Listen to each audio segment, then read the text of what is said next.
think those are some of the like cringiest missteps that we make, is when we want to move the emotional ball down the field, or we want to try to sort of make meaning out of a situation that is very raw, or that isn't ours to make meaning out of for somebody else. Welcome to Say This, Not That, your guide for what to say and what to avoid when people are grieving, struggling, or simply going through life's tougher moments. There's some basic things that I've learned to say over the years from people who are really kind and generous and understanding to me that, copy paste, it works when I'm Yeah. encountering a friend who had an unexpected accident, who has a very ill child, is got their own difficult diagnosis of something, or lost a parent or a loved one. And so I'm eager to have these conversations with folks like yourself, who I think has some particularly interesting experiences, both potentially from personal life, but also from your professions as a hospice physician and as a priest, where you've had the opportunity to be in those circumstances where you're accompanying people. Sure. Should we start with something positive or something not so Let's positive in let's terms do of it. Let's start with something positive. I feel like in the course of our dialogue we'll yeah, have a little bit of both, and then yeah, I'll be yeah, able to wrap it up at the end and totally. focus on the say this, not that. Yeah, let's do that. So I'm gonna start with an example, a personal example. So during COVID, I lost a really, really dear priest friend and mentor of mine. And I am, a part of a religious community of priests. And I was living in a house of about 12 people at the time. And we had a she's a therapist, but actually, I don't want to intimidate people with that title as though she was going to offer something that others of us could not offer. And I know she would say that her this particular skill is, as you imply, something we can all do. So she was helping us just do some, like, open up some space for grieving. And it was COVID, so we're all on Zoom. And um, she began by just asking everybody to check in. This was the first time that we'd really been challenged to talk to each other, about a week or so after this friend of ours, this priest, died. So we go around, and, different people, including myself, are just sharing just the emotional weight of this time, their feelings of loss. And I remember very clearly that she would find, after each person spoke, at the natural time, she would find a way to say, I'm truly just so sorry that that's what you're dealing with. And what's striking about it is that the words are so common and seem like, oh, well, of course you would say that. But I think she was really listening to what was being said. So I'm gonna start by saying that good responses, saying the this that we want to hear, I think it starts with, like, we can get so worried about um, getting to the thing I'm going to say and making sure it's the right thing, which is a great intention. But I think people that are really active listeners can then honestly and authentically offer words like, "Gosh, Kristen, I'm just so sorry that that's what it feels like right now," and say words that we would be used to hearing, hopefully expect to hear, but can say them in a way that doesn't sound like I'm just filling in a blank space. And so I think that that's a first step, is like just being able to say, I'm sorry. I'm sorry that that's what you're going through. So I think about that. The other thing, she's now a friend and colleague, this woman I'm speaking about, and she also knows when to step in with a few words. The other thing that she knows how to do very well is often starting with just quiet, that it isn't always necessary to fill in the space. We sometimes feel anxious, so we need to put words in, or we feel anxious enough that we put in words that we later regret, which is what we're talking about. So I think even, especially if, let's say we're with people where it is a period of grief, to unburden ourselves with the fact that we have to have a lot to say, We have to have the perfect words to say. Sometimes we might not have a lot we have to say at all. A friend of mine from high school, I was in high school, she was a teacher. She'd experienced profound loss in her life, had lost a child to a drunk driver when her child was in high school. And she would tell us, I remember as high school students, there was a student in our school that had died, and some of us were preparing to go to the funeral. And of course, this is an intimidating prospect as a high school student. Um, and so she said, just remember that when people are going through a period of grief or hardship, it's as much remembering that you were present as much as what was said. So if you're on the edge or you're experiencing some angst, um, consider saying very little, but saying something authentic, and then knowing that your silence is okay too, because your presence is doing a lot. I think in both of those cases, that says a lot about being there. And this idea of bearing witness that the being there is in many ways more important than what you say. And in some cases might be better off, to your point, than trying to force something that doesn't feel totally comfortable. I I've always loved Brene Brown's line, which is that I can't fix it, but I'll walk through the pain with you. Yeah. The idea of I'll be there with you Yes. through whatever this is, that nothing I can say or do is actually going to change the right. It might give a little bit of relief, but we can't really fully control that. But the being there alongside you and being with you to be supportive in some way is, I think, really important, and I think is some of what you're calling out there in both Yeah. of those Yeah. situations. Yeah. Absolutely.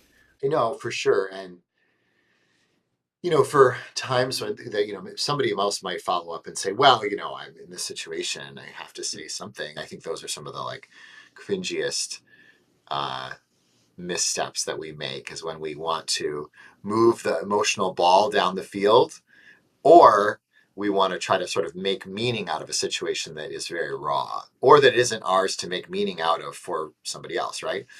Um, but I think that in my own experience, what is so I was listening to a homily yesterday where this was done, and I think it was so great. There was a priest preaching at a church in Boston. A friend of mine sent me the link to this homily that he was very touched by. And in the homily, the priest was talking about just an extraordinary amount of suffering that someone he knew was going through, and was using that story to sort of make a point about God. And one of the things that he did is, after telling this heart-wrenching story, he just named, like, this is horrible and unimaginable. So he didn't feel the need to, like you just said, fix it or tell us why that it was okay or solve the problem of suffering. He didn't attempt to do that, because that's not something that we're going to be able to do, right? But you might say he just named the reality. In fact, this was pretty powerful. He was in a church and he actually used the word shit. He just said this was just shitty. And I think, we could have a discussion about whether people think that's okay to do in church, but it was extremely powerful for this priest in a church to name a word that, I mean, whatever people think, it's like, yeah, we probably don't want to use that word all the time, but boy, was it powerful when he just used that word about a situation that was so clearly exactly that. And I'll tell you, I actually found it kind of consoling that he just named it. This is what it is. He didn't try to solve it. He just said, this is a shitty situation. And Wow. I think we can get a little ahead of ourselves in trying to do other work with problems that are not ours to fix or that we can't fix. When in reality, there's some things we can do by just saying, like, what is my felt experience? Or what might be the felt experience of this person? This is unimaginable. Oh my gosh, how devastating. Stop. Naming it, that can make a big difference. And what comes to mind as you're giving that example is, how do you stay present in that moment of that challenge, of that pain and suffering with whoever this person is that you're with? Yeah. Well, and then, Because yeah, go go ahead. ahead.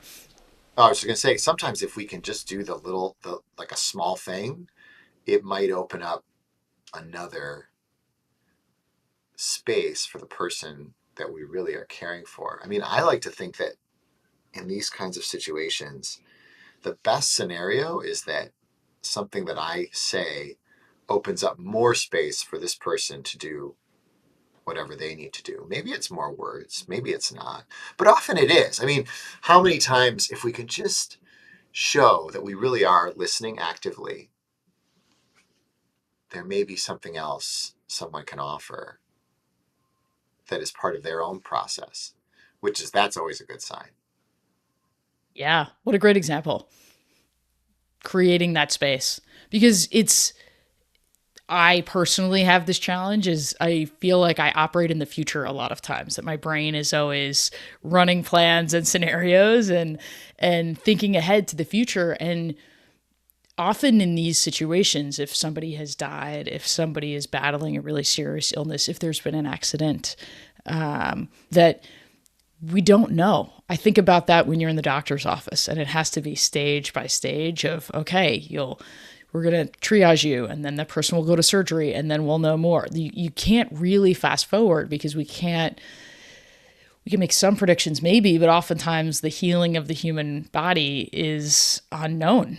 And Right. so how do we stay one step at a time? And we're called to do that more, I think, in these times. And so finding ways to say less or say those things that keep us in the present time, whether Yeah. it's naming what just happened, right? Or opening space for people in that moment to think about how do they feel. I heard there's a great line that is in a book called Super Communicators that Charles Duhigg wrote. And he talks about people don't know how they feel unless they're asked. Like, you don't really walk around unless you have a physical pain, usually. A lot of times you're not always fully conscious of your feeling Yeah. until you inquire about it yourself or somebody asks you. Yeah. And so even that, just a moment of, okay, what are things that we can do to pause and inquire about where are we and how do we feel and like what would be helpful for this person. I think that's great. I mean, I really, that really resonates. And I have learned more about these situations because of being with people who were going through extraordinary circumstances. So the amount of learning that I've done about this has been through the generosity of people who have allowed me to be with them in a space more than because of an extraordinary amount of personal tragedy. But that does really feel really really feels right. Like that if we can um, think about a generous question, which is often a simple one, like I wonder how you are right now. In the interest of the title of this podcast, I'll just sort of throw in that sometimes I think, in the interest of not saying the wrong thing, we say a really simple thing, like, how are you? One of the things that I've started to do with folks, and this is very much something that happens in my life right now as a priest, knowing sometimes that somebody's going through something really extraordinary. A member of our pastoral staff sent me a note earlier today and said, can you reach out to this family? Like they have something really, really a terrible tragedy they've gone through. And I think about, what is the beginning of that conversation? A tempting way to start is like, how are you? And this is a small thing, but it's something I've started to adopt is to not say how are you, because for a lot of people that may seem like an insensitive question because it's like, well, how do you think I am? I've made that mistake before, walking into patients' rooms um, and just not being centered, not being present, and saying something that was reflexive as opposed to reflective. And saying something like that, and then somebody says, kind of, and I would probably give it too, kind of a snarky remark, and I'd be like, oh my gosh, I was so insensitive just because I wasn't thinking, or I was moving too quickly. But one way to tweak that I actually find works very well is, how are you doing right now? How are things today? Because it honors the fact that you are in the midst of something that is, of course, very challenging, right?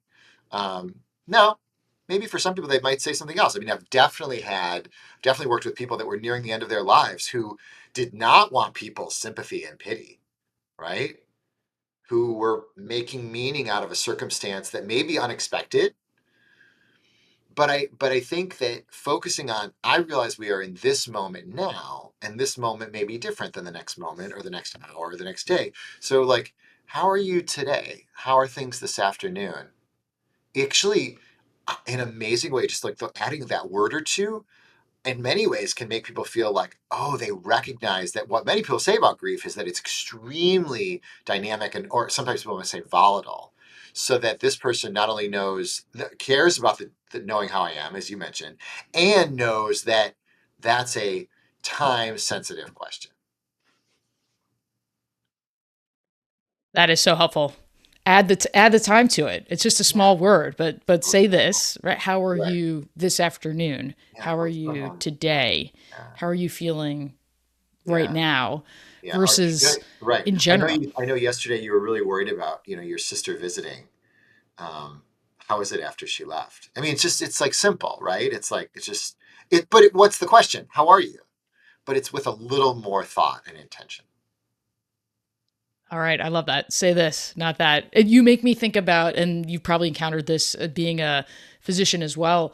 A friend of mine was battling cancer and was in the hospital, and it struck me that there's this one nurse on the oncology floor who did a great job of setting the tone and setting the energy whenever she walked into the room. And I noticed that I tend to be somebody who would walk into the room and try to match the energy of how my friend was at the time. But this healthcare professional had a way about her, and I think had a sensibility of, I'm going to try to set a positive tone, and it doesn't mean everything's going to feel good or all the suffering's going to go away, but I'm going to try to set a positive tone. And her question, beyond her physicality of how she would show up, but her question was, feeling any better today? And so it was on a scale of, are you feeling any better today? And it could be no, but it was that today, that the time that you talked about, and giving some context, which again, small, it sounds simple, it sounds almost like the same thing, but I think the point of this idea of say this, not that, is these little tweaks make all the difference. Yeah, that's great. I love that idea of what is the energy that you're creating. I'm going to take us in a slightly different direction emotionally, but I think it's connected because it's all about situations that are emotionally charged. A new, I would say, kind of challenging space that I'm walking into is being with people on the day of their wedding. And this is a different reality than being with someone on the day of a big surgery or the day that they hear difficult news about their health. But it can be extremely anxiety provoking for people, can bring up a lot of other emotion in addition to joy.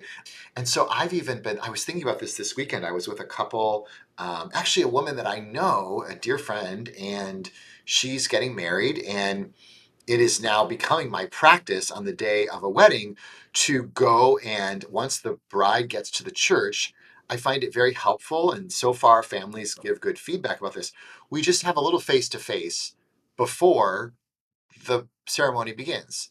And the focus of it is an emotional check in. It's practical. Is there anything you need? But it's as much emotional check in. It's in our Catholic tradition, and probably for many people that get married in a church or otherwise, the groom sometimes, in a sort of a traditional Catholic setting, the groom might be kind of like around the priest or walk in with the priest or something, but not necessarily the bride. But I'm like, well, why would we just only talk to the groom? So you walk into this room, and I was thinking about it this weekend, being with this friend of mine who's the bride, and there's this temptation. Of course, everybody there's like some of her bridal party is like blocking the door to the room, of course, because they don't want anybody to walk in that is not supposed to be there. Inside the room, parents are kind of pacing a little bit. People are kind of like not really sure what to do at the time. And yet, at some level, this is like the same person that was present, at dinner the night before and has garnered all these friendships with her family and otherwise. And so I think what you said really makes sense. It's like, I think my job is to go in and match my authentic energy, right? In my case, it's like, hey, you know, everything's great out there. Anything you need, and not sort of match the energy of the room, which is kind of like heavy and anxious, right? And that was just this one room. So I don't, maybe somewhere else it would be different. But sometimes I think when we're going through high stakes emotional things. We don't want to overpower a situation, but I know personally when I go through a period that is emotionally laden, having the people in my life that show up with their consistent, authentic self that doesn't overwhelm the space, but says, yeah, we can stand in difficult spaces together and I can still be me, reminds me that some things don't change. This reality in which I am living has not transformed all these relationships or the way I am with other people. And the steadiness of that and the consistency of that, I think, can be really calming. That makes a ton of sense. I I like mean, you're that. making me think about it though, because of your use of this idea of energy. I don't know what I said to her, but I hope I was myself. I think you're helping me name a new emotional space and how I want to be in that space. I think that's part of this too, right? It's not just the saying, it's the doing. It's Yeah, how do you want to be? How do you like do this, say this, be this way in order to be helpful instead of ways that would be more challenging. And I love that you bring it to a day of joy and celebration too, which can be the volatile and a lot of feelings. yeah, Not everybody comes from a consistent, supportive, happy family. right, In all parts of an extended family that might be coming together when a couple is getting married, right? right, There may be people that are not there, yeah, that passed away either a long time ago or recently that folks may have hoped would be there on that day. So there's all right, kinds of emotions yeah, going on, and I think your point is well taken. That's not one that I had thought of top of mind, but that's another big one totally. for Yeah, how and are neither you nor I there. until recently, but it's very. And now let me give you an example of the like the cringy stuff because that's out there Let's do too. it. I mean, we have to get to We have to these. do it. So same room, same example, just taking it. It's like, okay, like, shouldn't that be enough? Chris, okay, come in the room, show some enthusiasm, a little reassurance. But then it was all like I was starting to pick up on some of the nervous energy. So then I started to feel the need to fill that or fix that, right? So I said to this bride, um, I said, well, I think we're in great shape. And as context for what I'm about to share with you, I work with a fantastic minister here at St. Paul the Apostle in New York City, who, when it's time for a big liturgy, big mass, big event, he says this thing which I really love because I think it kind of names the moment that we're sometimes in when there's a lot that has gone into planning something and there's nothing left to do except get out there and participate in it and lead it and just sort of wash over in it. He'll say, all right, we'll see you on the ice. That's his line. And I think it's an analogy. I've actually never asked him, but I assume it's like an analogy to like if you were like a performer or like a figure skater or something and you have a partner, we'll see you on the ice is like we're ready to go. Now let's just go do it. That's or like Right. a maybe Yeah. you're a It makes me hockey. wonder. Oh, did he play ice hockey? Right. Yeah, Did was like he was he an right. ice hockey or a competitive skater in some way? Exactly. Yeah. Like a hockey team. We'll see you on the ice. We're gonna do our thing. Okay. I love that. I think for me, it kind of says, yeah, like we just have to go do it. It's slippery and there's things that could go wrong, but it's also exhilarating. And we're going to go out there and we're going to offer this thing. I said that to this bride and I said, oh, we'll see you on the ice. And she understood what I meant. And then she goes, no, we will not see you on the ice. People fall and slip on the ice. And I realized that I was so trying to just fill the space that I said this thing that works really well in this one context did not work for her. Now, she kind of laughed with me about it. This was not like going to ruin her wedding day. But Yeah. she was able to say that, no, I was with you until you said that. And that is not what I want to hear. Shows you that I I. haven't, in enough bridal suites or something. uh, what a great example of another phrase that I've heard called the platinum rule. You've heard of the golden rule and the platinum rule. Have you heard of this one? The golden Totally a rule good would be, example. do unto others as you would have them do unto you. And the platinum rule is do unto others as they would like to have done to them. That's And so good. so, right? I That's mean, you're so thinking, right. yes, see you on the ice. I love this. Right. This is it. It's going to be super Right. motivating. I'm going to say Yeah. this. And good for her for being able to say, yeah, nope, Right. not Right. slipping today, Yeah, Father I love that. I Chris. love you, Billy Goat. It's almost like The golden, don't use the, if you want to get the, if you want the gold medal, the golden rule may not be the way to get there, right? No, it's true. It's true. Yeah. What a great example, though, of, and in this case, you had a close friendship where she was able to be comfortable and redirect and kind of call that out, because I think sometimes in these circumstances I've certainly said things and they just land awkwardly, and then you realize and you kind of want to take it back. But if someone's not there or able to call you out and work through it, that's what we're trying to find ways Right. to help people think about that. Is now the time to address this awkward thing that somebody said, or maybe we move it to another time to address it. But when you have a great strong friendship or relationship of whatever kind, it sometimes you can work through it in the moment. Yeah. Yeah. Right. Right. So I feel like I'd be remiss without asking you, just because of the professions that you hold, that not a lot of people are as familiar with hospice care as you are, as a former hospice physician, and then leading into being a priest, right? And so priests are also presiding over funerals as you write, like as a part of the sacraments, I guess. And so I'm wondering if you can talk a little bit about what people may not realize. Like, is there something that comes to mind where you're like, oh my gosh, if people would just realize this, like this is the least understood piece of something, or so often I hear people say this thing or do this thing when they don't realize it. Because I found candidly that when when my best friend was going through a difficult battle with cancer, and then I learned about hospice care years ago, I thought, oh my gosh, we often think about it as like the last handful of days of life, but in fact, it can mean much more than that in some ways. And that people that work in that space, I've had the privilege of getting to know some healthcare professionals in that space, really have a beautiful connection to life in a lot of ways. And that a lot of it is really about the care and life, and not suffering and death. And so I'm just wondering if you can make a comment or two about that, because some of the best things that I've learned how to say, or the best ways that I've learned how to be, I think are from people who have lived those experiences and accompanied people at the end of their lives and kind of seen the things and can tell the tales from those experiences. Yeah. Sure. Well, I mean, maybe I can frame it around that line, or something that people say that drives me Yeah. crazy, but I understand where it's coming from. I think sometimes people frame end of life care and hospice care as the time when the medical professionals had, quote unquote, nothing more they could do.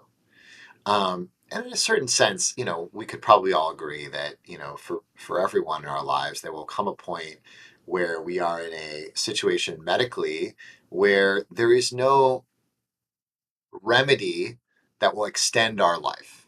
And I think that's what most people are referring to when they say, there was nothing more they could do, or there was nothing more to offer.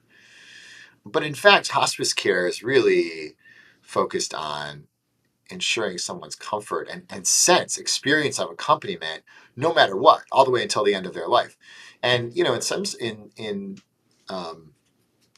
for some people that happens months before they die. For some people, less so, and some people don't ever enter a period that they explicitly call hospice care.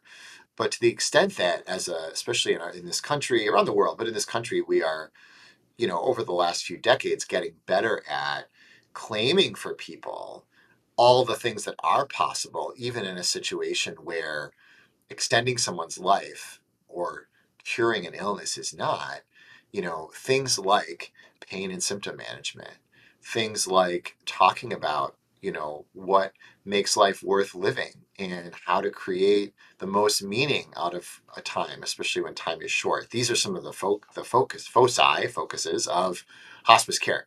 Um, it's certainly a time when all kinds of things get said. And there are some amazing people that have done great work to give just basic tools for family members, friends, healthcare workers to not say the wrong thing or something that would be unwelcome. Um, but I personally found that it was often extremely meaningful to be a part of someone's journey when they were either transitioning or had entered this period where curing an illness or even staving it off to extend life was no longer possible. And at the same time, there were all these other things that could happen. Um, you know, when folks are asking the questions about living and dying, like we need as much people to be around us and leave space for that. Some people want that, some people don't. As when someone's alive and we're talking about the various options to treat a specific form of cancer, for example. That looks like many different things for different people, right? Like for some people, there might be a language around, you know, putting into words or writing what relationships have meant. Or today, like we record things or organize, memories in all different ways. For other people, it might just be having the opportunity to be energetic and comfortable enough to be present to the people in their lives, right? And how do you just, doctor, you don't have to say a lot, just get me ready for that. My daughter and my granddaughter is graduating at the end of May, and I want to make sure I can be there and be as present as possible. Um, so I think there's a misperception sometimes that this is where care ends. And for actually, there's good data for this too, that for hospice care, the more time we give someone to experience the benefits of hospice care, um, the more they receive. Now, that may seem obvious, but in this country, still, we do we don't always do a great job of implementing that form of care, and we sort of keep people, even including people who don't really want this, we keep people sort of in a heavily medical system. When in fact there's a lot we can do that may not be in a hospital or in a clinic, that's more in their home or where they live or where they want to be, that is more focused on them and their values and their comfort. So I think that's one of the joys of hospice is that, like, once people have an experience of it, a lot of people are really grateful to have um, some of these resources, while at the same time being in a situation that they don't necessarily want to be in, of course. So, yeah, those are some initial riffs.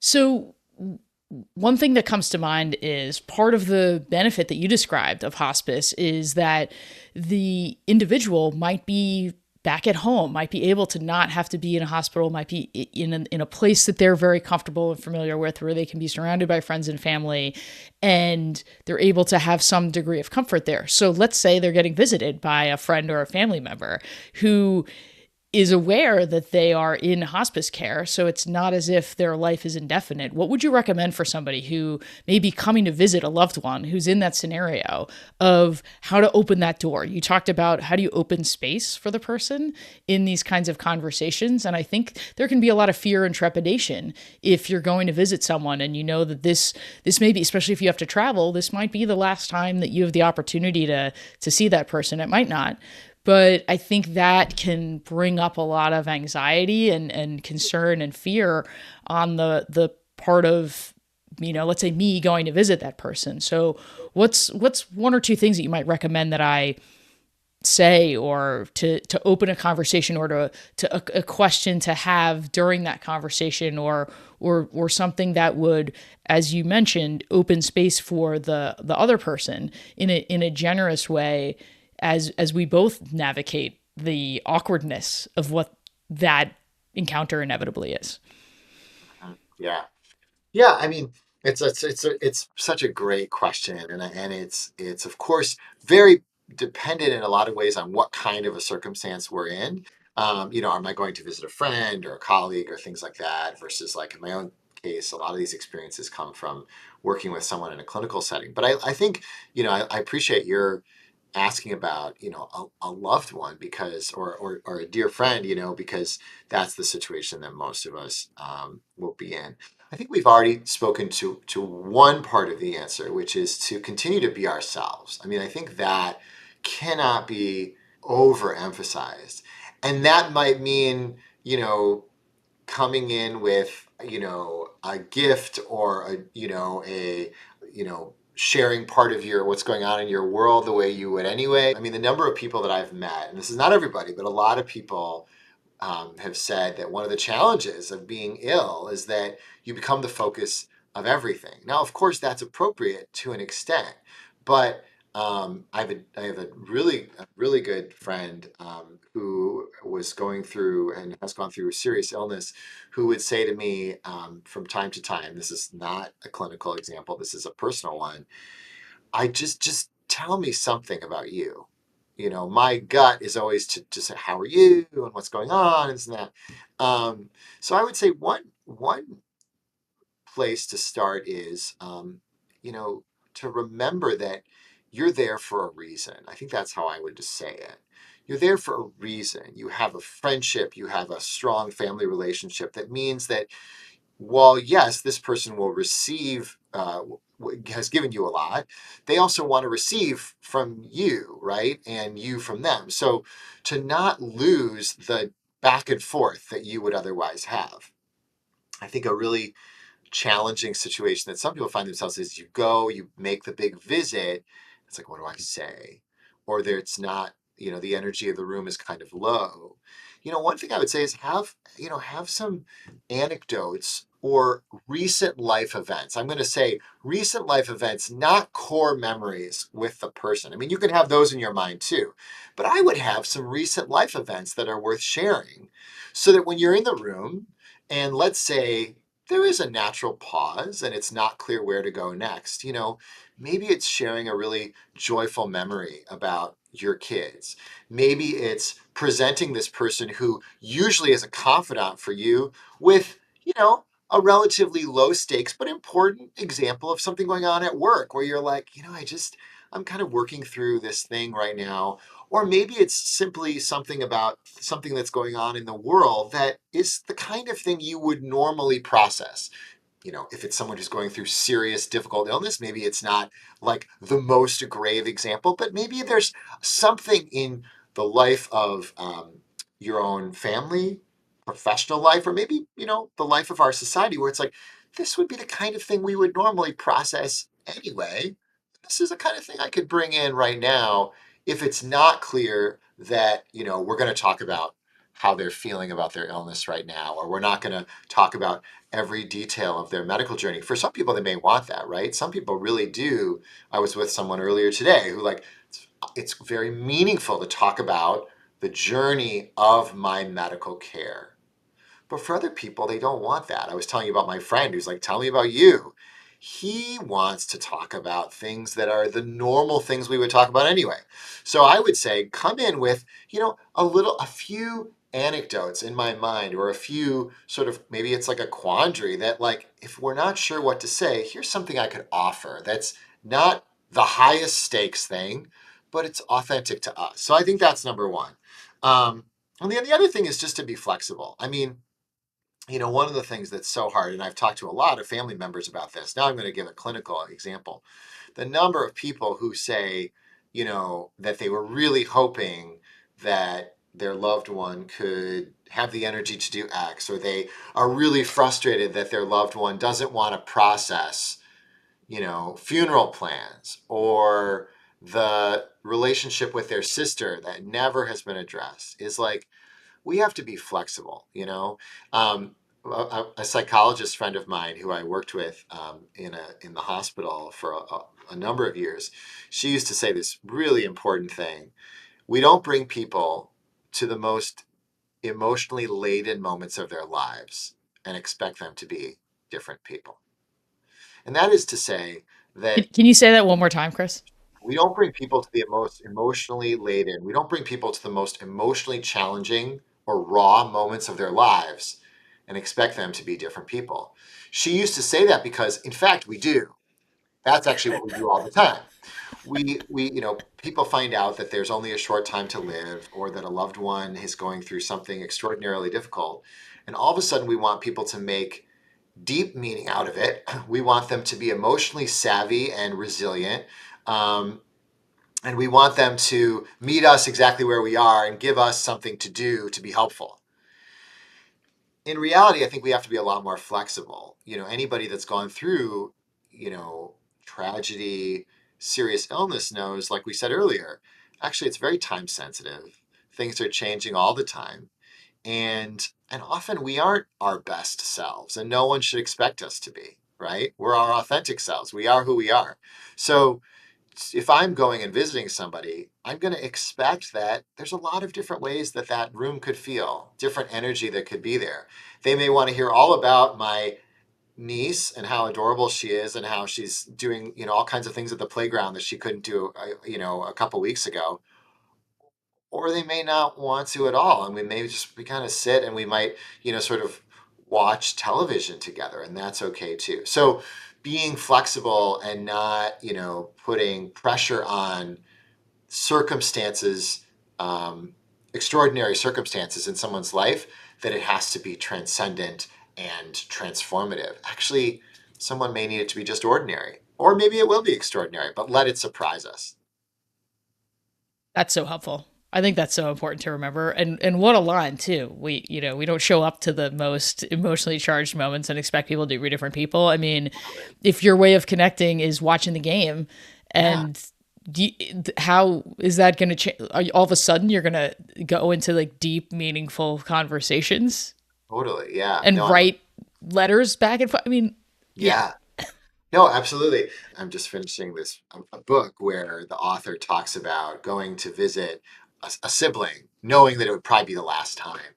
And in this just really wonderful way, she says that they just had the most normal exchange. I mean, they all knew what was happening, but they just let it be at the end. They gave a really intentional, goodbye, but they let it sort of be a visit like they would have, right?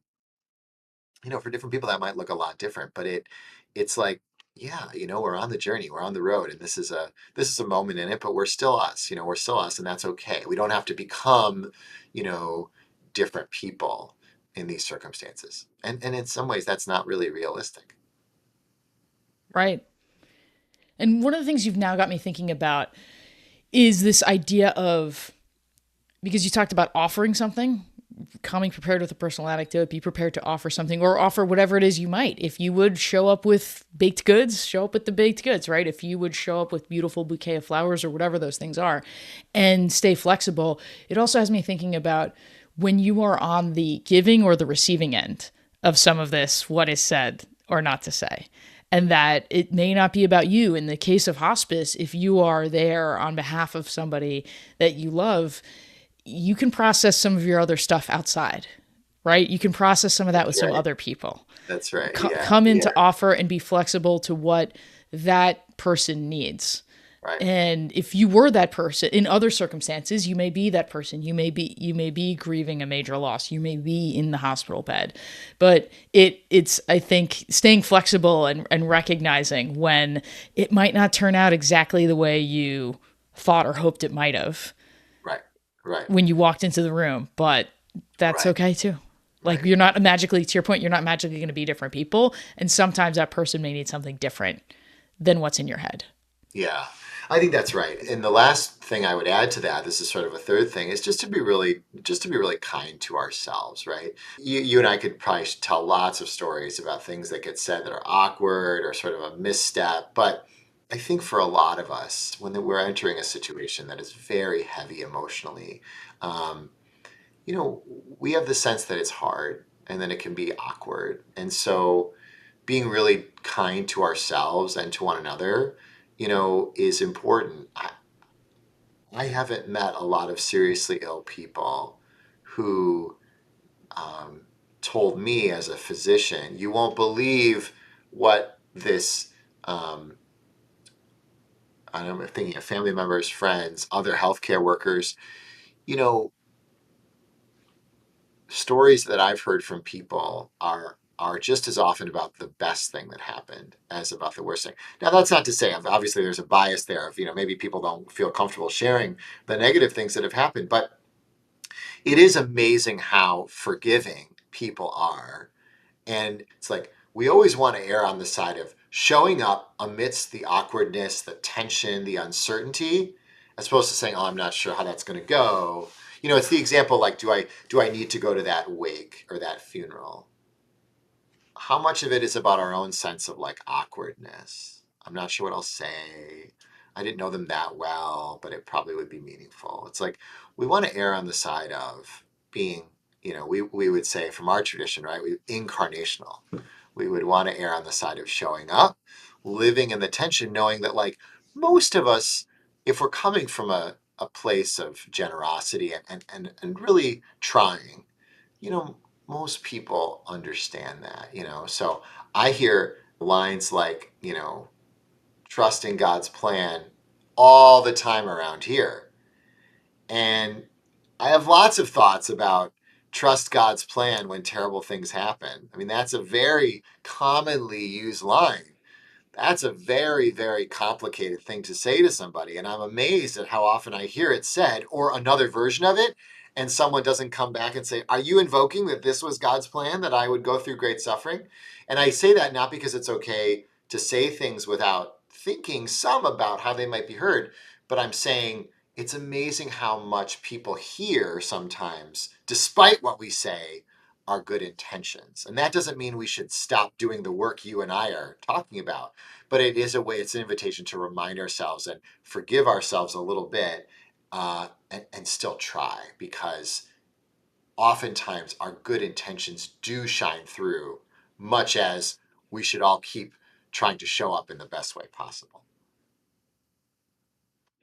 So well said. So well said. Way to close the loop on that, because that's the goal, which is to say the intention is typically to connect. The intention is typically in a really healthy, thoughtful, caring, loving way to connect. And even though we may stumble, how do we forgive ourselves and hopefully forgive one another in the act of taking the time to connect?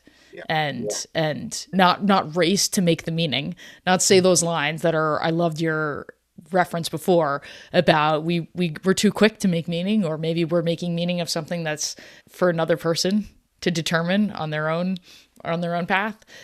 But you said it so well about how just being kind to ourselves and being kind to one another makes all the difference. Yeah, I think it really does. This has been a wonderful conversation, Chris. Is there any other parting thoughts that you want to leave us with, or any other resources to direct people to, or things that you think people should keep in mind when it comes to, hey, try to say this, not that. Mm.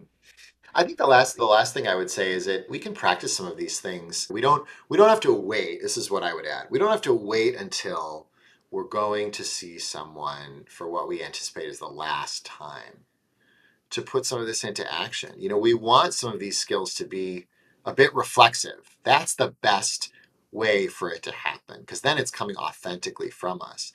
So for instance, let's just talk about one thing that we talked about earlier, is sort of return to is, what's the first response? If the first response is just, saying a really authentic, I'm sorry that this is what's happening, or naming very clearly the experience. And we can do that in our everyday lives so that it becomes not like these are the skills that I've been waiting to use, as though it's sort of the emergency plan when we have to make a landing of an airplane, right? It's like, no, like we can do this every day in the car kind of thing. It's like, oh my gosh, Christian, I love when we get together in person or virtually and chat. And if you say to me, I'm going through this really difficult thing with a coworker, it starts with me. If I'm going, oh my gosh, I'm sorry, not, oh my gosh, I'm going through a difficult thing with a coworker. Okay, you first, then me, or maybe me first, right? Oh my gosh, like I'm sorry. So yeah, like where is it at, or how is it developing, or just a really honest, reflexive answer that is about you is a way that we can get ready. So it's not all like I listened to this, great podcast and I'm gonna no, it's like, yeah, it's like let's do some of this stuff now. So that's about using silence, that's about putting names to emotions, that's about being our authentic selves in the little problems that come up every day. That helps us prepare for the big thing. That's so good.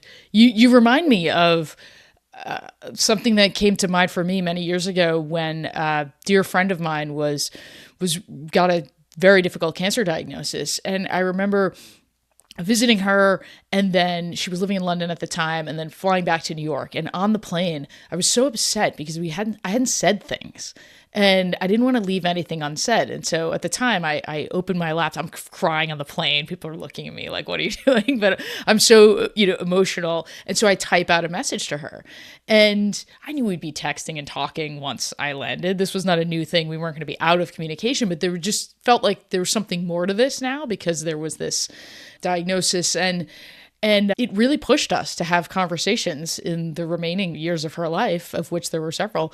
And after that, like a month later, not years later, a month later, the more I was opening up and being more vulnerable and trying to practice some of this stuff about saying things that were more connective, I thought, why am I not doing this with all the people I really care about? Yeah. How can I have nothing unsaid with, like, why would I say it? To your point, why do we don't need to save this stuff for really Yeah. dark, tough times. Let's say Right. all the great things too, Totally. and or let's reveal some of the in between in these Yeah. in between times. It doesn't all have to be literally life and death. That's right. And I think that practice, I'm glad you brought that up, because I think that that practice and creating opportunities for it is what can help us connect and navigate better with one another. Yeah. Yeah. That really resonates with me. And I think about all the thank yous, I love yous, I appreciate yous along the road Yeah. in a powerful way. They can kind of help us lower the temperature when the big moments come because we have that foundation. Yeah. So great. Well, in that spirit, thank you, Chris. It's always delightful to have conversations with you. I feel like I this has been our entire friendship of geeking It is. out on some of the ways we all navigate life as flawed human beings, trying to make the best of it, learning but laughing along the way, Oh, and right. Yeah. Oh, going I'm so deeper grateful. whenever possible too. I know, and I'm really grateful because I always feel like when we're talking about any of these topics, but this one for sure, and I know you think in a very deep way about these questions about how do we be with each other well. I'm not even going to say communication, Kristen, because for you it's about how do we be with each other in a way that really honors each other, that celebrates each other, that makes the most of our gifts and what we could offer one another, what we could do together. I know you bring a lot of attention to that, but it's a joy. I mean, like it's a real joy, and it's a very energizing conversation. So thank you. Thanks for listening to Say This, Not That, the podcast that helps you learn how to show up better and connect with one another in life's tough moments. If this episode gave you something to think about, hit subscribe and stick with us to learn more. Until next time.